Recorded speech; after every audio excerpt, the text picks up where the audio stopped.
Raphinha, l'ailier brésilien qui a connu un début difficile à Barcelone, semble enfin récolter les fruits de son travail acharné et de sa persévérance. Après une arrivée marquée par des critiques sévères de la part des médias sportifs et de nombreux supporters du club catalan, il traverse aujourd'hui l'une des meilleures phases de sa carrière. Longtemps sous-estimé et même découragé par certaines analyses, Raphinha a su se relever pour prouver sa valeur sur le terrain. Cette saison, l'ancien joueur de Leeds a fait un démarrage impressionnant. Avec 6 buts et 3 passes décisives en seulement 10 matchs, ses statistiques parlent d'elles-mêmes. Il est l'un des piliers de l'attaque du Barça, s'affirmant comme l'un des meilleurs joueurs du club actuellement. Certains experts et fans n'hésitent même plus à déclarer que Raphinha est aujourd'hui le meilleur joueur brésilien actif dans le monde du football, dépassant des figures établies. Mais ce ne sont pas seulement ses performances individuelles qui brillent. En collaboration avec Robert Lewandowski et la pépite Lamine Yamal, il forme ce que beaucoup considèrent comme l'un des trios d'attaque les plus redoutables au monde. Grâce à son influence grandissante sur l'équipe, Raphinha a même été récompensé à plusieurs reprises, remportant des trophées de meilleur joueur du match et du mois.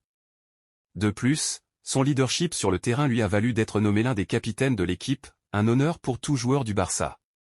Cependant, malgré ses succès, des rumeurs de transfert circulent autour du Brésilien. Des clubs comme Manchester United et Newcastle se préparent déjà à faire des offres colossales pour attirer Raphinha lors du prochain mercato. Selon certaines sources, le club anglais de Manchester United serait prêt à débourser une somme astronomique pour s'assurer les services du joueur. Pourtant, le principal intéressé a fait savoir qu'il n'envisage pas de quitter le Barça.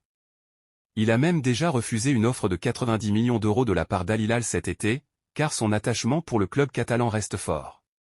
Toutefois, la situation n'est pas si simple. Malgré son rôle clé dans l'équipe et son attachement au club, Raphinha n'est pas considéré comme un joueur intransférable par la direction. Le président Joan Laporta a déjà laissé entendre qu'une offre de plus de 75 millions d'euros serait écoutée avec attention. Cela laisse planer une incertitude sur son avenir, car bien que Raphinha souhaite rester, le club pourrait décider autrement s'il juge que l'offre est trop alléchante pour être refusée. Alors, la question qui se pose est la suivante, Barcelone devrait-il vendre Raphinha lors du prochain mercato? Pensez-vous que ce serait une erreur de se séparer de l'un des joueurs en forme de la saison? Partagez votre avis ici, et nous en discuterons dans les commentaires. À très vite pour un prochain contenu.